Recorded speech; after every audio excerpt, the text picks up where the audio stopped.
Iran সহ গোটা মুসলিম বিশ্ব এতদিন ধরে যা চেয়েছিল, এবার সেই স্বপ্নই সত্যি হতে যাচ্ছে মধ্যপ্রাচ্যে। মধ্যপ্রাচ্যের মাটি থেকে অবশেষে মার্কিন আধিপত্যবাদ, মার্কিন সাম্রাজ্যের শক্তি এবার শেষ হতে যাচ্ছে। মার্কিন যুক্তরাষ্ট্রকে ইরান এই যুদ্ধে পরাস্ত করবার পর আমেরিকার জন্য আর কোনো পথ খোলা নেই মধ্যপ্রাচ্য থেকে পাততাড়ি গুটিয়ে নেওয়া ছাড়া।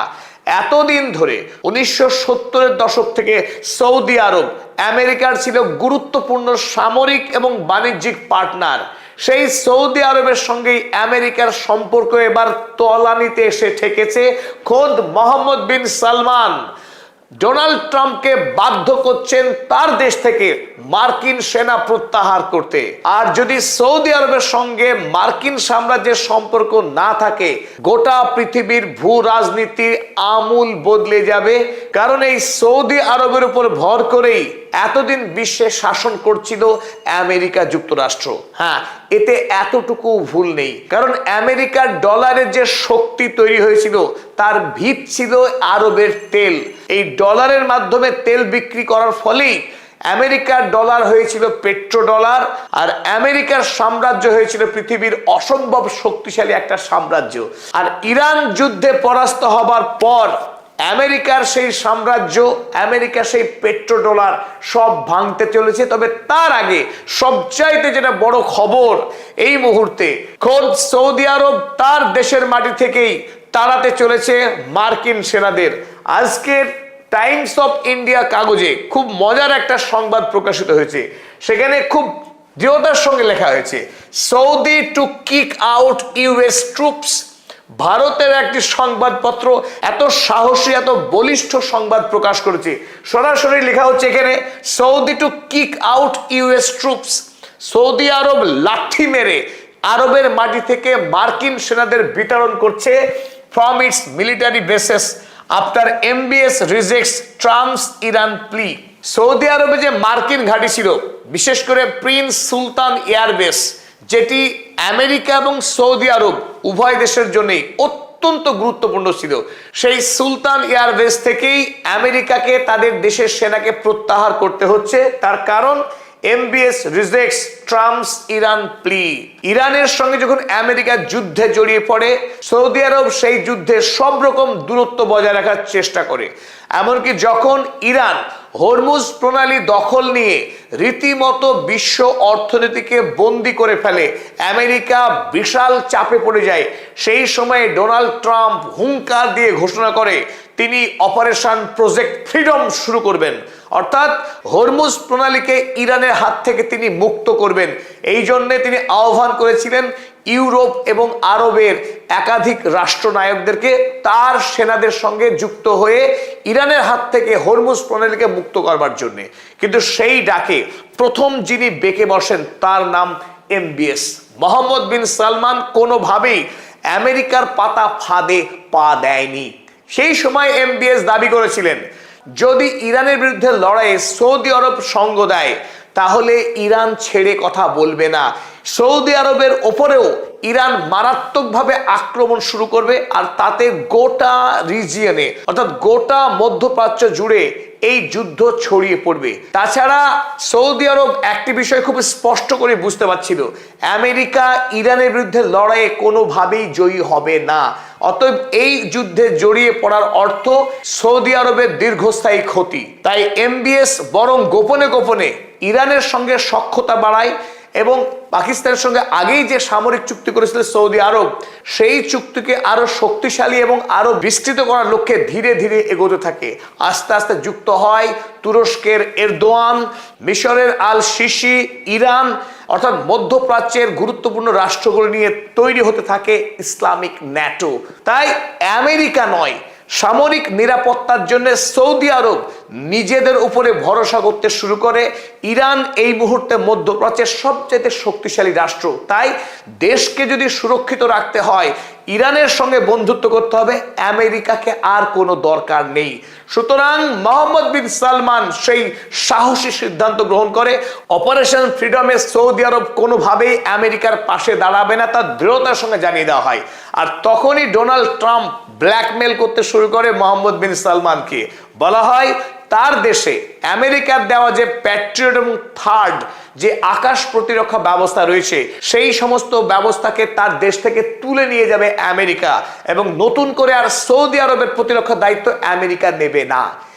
এত বড় হুমকি দেওয়া সত্ত্বেও মোহাম্মদ বিন সালমান এতটুকুও নড়ে চড়ে বসেননি। তিনি ইরানের সঙ্গে তার যে গোপন সম্পর্ক সেটাকে বরং আরো শক্তিশালী করেন। অতীতের শিয়া সুন্নি এই সমস্ত ফারাক মুছে দিয়ে এবার মধ্যপ্রাচ্যের দুটি বৃহৎ শক্তিশালী রাষ্ট্র, একদিকে সৌদি আরব যার কাছে রয়েছে সীমাহীন অর্থনৈতিক শক্তি, অপরদিকে ইরান যে আমেরিকাকে যুদ্ধে হারিয়ে প্রমাণ করেছে তার কাছে কত বড় সামরিক শক্তি রয়েছে, কত বড় বিজ্ঞানের শক্তি রয়েছে। এই দুটি রাষ্ট্র যখন যুক্ত হবে একসাথে, আর তার সঙ্গে যখন যুক্ত হচ্ছে ন্যাটোভুক্ত তুরস্কের মতো রাষ্ট্র, পারমাণবিক শক্তিধর পাকিস্তানের মতো রাষ্ট্র এবং ইসলামিক বিশ্বের সবচাইতে বড় সৈন্যবাহিনী এবং সামরিক অস্ত্রশস্ত্রে সজ্জিত মিশরের মতো দেশ, তখন আর মধ্যপ্রাচ্যকে নতুন করে দখল করে শোষণ করার মতো শক্তি পৃথিবীতে আর থাকতে পারে না। সুতরাং সৌদি আরব এই মুহূর্তে বলিষ্ঠভাবে সিদ্ধান্ত নিয়েছে আমেরিকার সঙ্গে আর চামচাগিরি করবে না। তাই এই মুহূর্তে ডোনাল্ড ট্রাম্প তিনি বড্ড চটে আছেন এমবিএস এর উপর। তাই ধীরে ধীরে এখন তিনি ঠিক করেছেন সৌদি আরবের সঙ্গে আর ঘনিষ্ঠ বন্ধুত্ব নয়, এমনকি সেনাও তিনি রাখবেন না। খুব অল্প সময়ের মধ্যেই সৌদি আরব থেকে মার্কিন সেনা প্রত্যাহারের কাজ তিনি শুরু করতে যাচ্ছেন। আর এই খবরে গোটা বিশ্ব সরগরম। তাই অচিরেই যে স্বপ্ন মুসলিম বিশ্ব দেখে আসছিল যে নিজেদের মধ্যে অবিশ্বাস হানাহানি বন্ধ করে কবে এই মুসলিম রাষ্ট্রগুলো ঐক্যবদ্ধ হবে, কবে আমেরিকার উপর তাদের যে অন্ধ নির্ভরতা সেটা কমাবে এই মুসলিম রাষ্ট্রগুলো। কারণ আমেরিকা শোষণের উদ্দেশ্যেই মধ্যপ্রাচ্যে বিরাজ করে। আমেরিকা কোনো রাষ্ট্রকে সুরক্ষা দেওয়ার জন্য নয়, আমেরিকা এই রাষ্ট্রগুলোকে শোষণ করবার জন্যই এতদিন ধরে মধ্যপ্রাচ্যে তার সামরিক শক্তি প্রদর্শন করে এসেছে। অথচ এই আরব রাষ্ট্রগুলির কাছ থেকেই প্রতি বছর বিপুল পরিমাণের টাকা হপ্তা নিয়েছে আমেরিকা তাদেরকে সুরক্ষা দেবে বলে। কিন্তু একটা বিষয় গোটা পৃথিবী দেখেছে, ইরানের মিসাইলের হাত থেকে আরব আমিরাত, বাহরাইন, কুয়েত, কাতার কোনো দেশ রক্ষা পায়নি। এই সমস্ত দেশে আমেরিকার একাধিক সামরিক ঘাঁটি থাকা সত্ত্বেও একটি দেশকেও রক্ষা করতে পারেনি আমেরিকা। এমনকি তাদের নিজস্ব সামরিক ঘাঁটিগুলোই ধ্বংসপ্রাপ্ত হয়ে গেছে। তাই আমেরিকা বর্তমানে নিজের সুরক্ষাই যখন দিতে পারে না, সে আর কোনো দেশকে সুরক্ষিত রাখতে পারে না। তাই এই মুহূর্তে আরব বিশ্বের রাষ্ট্রগুলো বুঝতে শিখেছে যে তারা যদি ঐক্যবদ্ধ হয় আর্থিক এবং সামরিকভাবে, তারা একে অপরের প্রতি যদি নির্ভরশীলতা বাড়ায়, পৃথিবীর আর কোনো রাষ্ট্রকে দরকার নেই তাদেরকে পাহারা দেওয়ার জন্য। আর যখন মধ্যপ্রাচ্যের সমস্ত মুসলিম রাষ্ট্রগুলো ঐক্যবদ্ধ হচ্ছে, আমেরিকার দিন ফুরিয়ে আসছে মধ্যপ্রাচ্যে, তখন মধ্যপ্রাচ্যের বিস্ফোরা ইসরায়েল, জায়নবাদী গণহত্যাকারী এই ইসরায়েল স্পষ্টই বুঝতে পারছে তার মৃত্যুর সময় ঘনিয়ে আসছে। তাকে বাঁচাবার বা রক্ষা করার মতো একমাত্র শক্তি ছিল আমেরিকা যুক্তরাষ্ট্র, তার বাবা। সেই বাবাই এখন মরতে বসেছে। অতএব এই মুহূর্তে ইসরায়েল বেপরোয়া। ইরান আক্রমণ করে ইসরায়েল চেয়েছিল ইরানের সরকারকে ফেলে দিতে, ইসলামিক রিপাবলিক অফ ইরানকে ধ্বংস করতে, সেখানে রাজতন্ত্র প্রতিষ্ঠা করে গোটা মধ্যপ্রাচ্যকে দখল করার। সেই স্বপ্ন পূরণ হয়নি। আমেরিকা এই যুদ্ধে পৃথিবীর কাছে হাসির পাত্র হয়েছে। অতএব বেপরোয়া হয়ে এই মুহূর্তে ইসরায়েলের পাশবিক সামরিক মন্ত্রী ইসরায়েল কাটস গতকাল নতুন করে হুমকি দিয়েছে ইরানের বর্তমান সর্বোচ্চ ধর্মীয় নেতা আয়াতুল্লাহ মুস্তফা খামেনেইকে। জানিয়েছেন যে এই মুস্তফা খামেনেইকে অল্প সময়ের মধ্যে খুন করবে নাকি ইসরায়েল।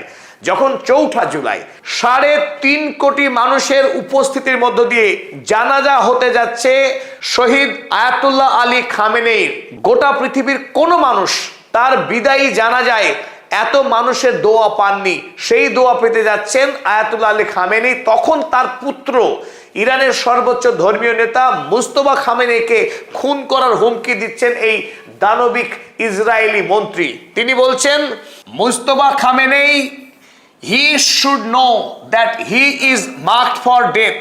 অর্থাৎ মুস্তফা খামেনেইর এটা জানা উচিত যে তার মৃত্যু নির্ধারিত হয়েছে। অর্থাৎ যেভাবে তারা খুন করেছিল আলী খামেনেইকে সেইভাবে খুন করবেন মুস্তফা খামেনেইকে বলে তিনি হুমকি দিচ্ছেন। কারণ তার অভিযোগ কি, যে মুস্তফা খামেনেই ইসরায়েলের বিরুদ্ধে নাকি অ্যাগ্রেশন চালাচ্ছে। গোটা পৃথিবী, গোটা ইউরোপ, আমেরিকা জানে বর্তমানে এই ইসরায়েল রাষ্ট্র তার গণহত্যার কোন পর্যায়ে এসে পৌঁছেছে। পৃথিবীর অধিকাংশ রাষ্ট্র এখন তীব্র আন্দোলন চলছে ইসরায়েলের বিরুদ্ধে। তখন ইসরায়েল দাবি করছে তার বিরুদ্ধে নাকি ইরান নাকি অন্যায় করছে, তাই মুস্তফা খামেনিকে খুন করবে। ওদিকে ইরানের বিদেশমন্ত্রী সৈয়দ আব্বাস আরাগচি তিনি কড়া প্রতিক্রিয়া জানিয়েছেন এই ইসরায়েল রাষ্ট্রের বিরুদ্ধে। তিনি লিখেছেন, any threat against hour people and leadership will receive immediate and powerful response. Abbas Araghchi জানিয়েছেন যে আমেরিকার সঙ্গে ইরানের যে এমওইউ স্বাক্ষরিত হয়েছে সেখানে ইসরায়েলের কি অবস্থান হবে তা স্পষ্ট করে বলা আছে। যদি ইসরায়েল এই এমওইউকে ভাঙবার চেষ্টা করে, এমনকি ইরানের নেতা এবং জনগণকে আক্রমণ করার চেষ্টা করে নতুন করে, তাহলে তাকে চরমতম শিক্ষা দেওয়া হবে।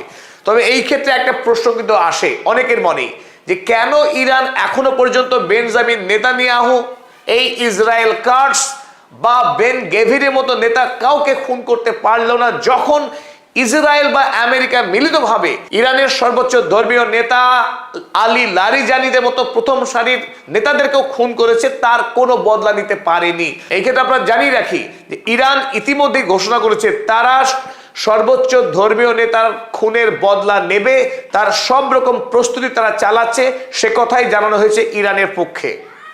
পরিশেষে আপনাদেরকে জানিয়ে রাখি, ইরানের সঙ্গে আমেরিকার দোহাতে যে পরোক্ষ বৈঠক হয়েছে সেই বৈঠক সমাপ্ত হয়েছে এবং দুই পক্ষই জানিয়েছে আলোচনা হয়েছে আশাব্যঞ্জক। আজ অর্থাৎ এই 2রা জুলাই টিআরটি ওয়ার্ল্ড তারা লিখেছে, indirect US Iran talks in Doha conclude with positive progress, Qatar says. Qatar অর্থাৎ মধ্যস্থতাকারী রাষ্ট্র ইরান এবং আমেরিকার পরোক্ষ আলোচনা যে সফল হয়েছে সেই কথাই জানানো হয়েছে। তবে এই বৈঠকে 4টি বিষয় উঠে এসেছে। 1, a direct communication channel to sustain the MOU. America এবং ইরানের মধ্যে যে মৌ স্বাক্ষরিত হয়েছে সেই মৌকে বাঁচিয়ে রাখতে মরিয়া আমেরিকা। তাই নতুন করে আবারও ইরান এবং আমেরিকা যদি মুখোমুখি বসতে পারে তার জন্য একটি চ্যানেল তৈরি করা হয়েছে বলে জানানো হয়েছে। Number 2, a mechanism for the Iranian use of the frozen assets. অল্প সময়ের মধ্যেই ইরানের হাতে ইরানের সমস্ত ফ্রোজেন অ্যাসেট যাতে চলে আসে, ইরান যাতে ব্যবহার করতে পারে সেই টাকা, তার একটি ফ্রেমওয়ার্ক তৈরি করা হচ্ছে বলেই জানানো হয়েছে। তৃতীয়ত, no major development in nuclear talk. কাতারের দোহার এই বৈঠকে ইরানের নিউক্লিয়ার প্রজেক্ট সম্পর্কে কোনো আলোচনা হয়নি। চতুর্থত, Iran emphasise that Hormuz violation will not be tolerated. অত্যন্ত গুরুত্বপূর্ণ বিষয়। ইরান আরও একবার আমেরিকাকে দৃঢ়তার সঙ্গে জানিয়েছে হরমুজ প্রণালীর বিষয়ে ইরান কোনো রকম অনিয়ম মানবে না। হরমুজের নিয়ন্ত্রণ ইরানের হাতেই থাকবে।